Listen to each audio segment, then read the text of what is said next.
Magandang araw sa inyong lahat. Ayan, tapos ko lang itong ipaklasan.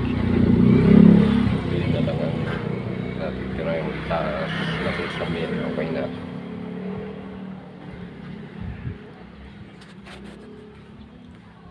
Yan. Pagka nakapahinga ulit, tatanggalin naman itong kahoy.